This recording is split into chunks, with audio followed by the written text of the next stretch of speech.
Kwanza ningependa kuwakumbusha waumini wa Kiislamu na Watanzania kwa ujumla. Leo maeneo kadhaa katika miji mbalimbali Tanzania watu wamesali sala ya Idi kwa amani na utulivu. Hiki ni kitu cha kuzingatia na kufurahi sana. Nataka niwaambie Watanzania wenzangu, hakuna jambo lenye thamani kama amani.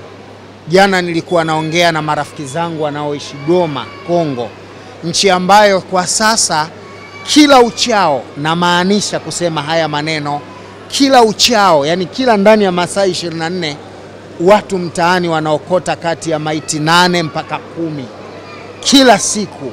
Japo jana wenzetu wamesali Idi na baadhi yao wamesema wanasali kwa amani, lakini unapokwenda in deep ndani hakuna amani Kongo, hakuna amani Goma.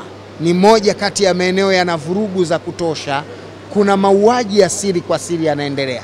Watanzania tuna tunu ya amani.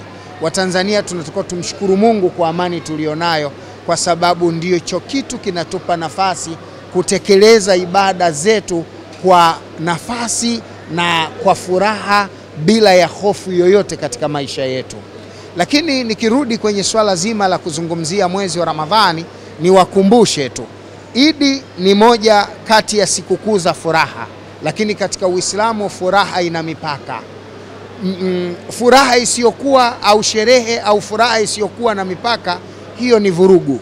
Ni waase wa Tanzania wenzangu, ni waase Waislamu kwa ujumla kwamba leo ni siku ya kufurahi, lakini tufurahi na tuishi ndani ya mipaka. Usiishi katika furaha ambayo iko nje ya mipaka ya dini ya Kiislamu. Mwezi wa Ramadhani tumefunga siku 29, tulikuwa chuoni, tulikuwa darasani, tunajifunza namna ya kuishi anayoitaka Mwenyezi Mungu. Ndani ya Ramadhani tuliacha zinaa, ndani ya Ramadhani tuliacha ulevi, ndani ya Ramadhani tuliondoa usengenyi, ndani ya Ramadhani tulijikita kwenye mema na tukajiepusha na maovu. Hii ni sawa na darasa ya dereva ambaye anakwenda kusoma udereva katika chuo cha udereva. Unapomaliza chuo, ili uonekane umequalify kile ulichojifunza darasani katika chuo cha udereva, utaenda kuonekana nacho barabarani katika maisha yako ya kuendesha gari, ili ukajifunze wapi kuna zebra usimame, wapi kuna spidi 50 uende 50, wapi uruhusiwi kuovertake uache kuovertake. Kila Muislamu ambaye leo amefunga Ramadhani na amemaliza siku 29 na leo ameingia katika mwezi wa Shawwal na ni siku ya kwanza ya Idi, miezi 11 kuanzia leo, anatakiwa akaonyeshe umahiri wake wa alichojifunza ndani ya Ramadhani, kama dereva anavyoweza kutii sheria barabarani baada ya kujifunza.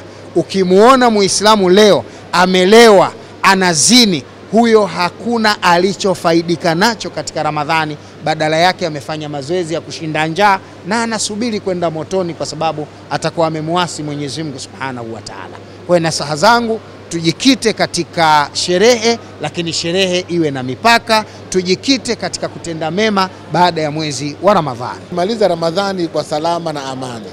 Tulichokipata katika Ramadhani kwanza ni subra na kuvumiliana. Hiyo ni jambo ambalo ni kubwa. Halafu tulipata katika Ramadhani ni ihsani, kuweza kukirimiana, kuwakirimu watu wa aina mbalimbali. Tulichopata katika Ramadhani ni thawabu, ni kuchuma malipo mengi sana, kiasi ambacho hayawezi kuelezeka.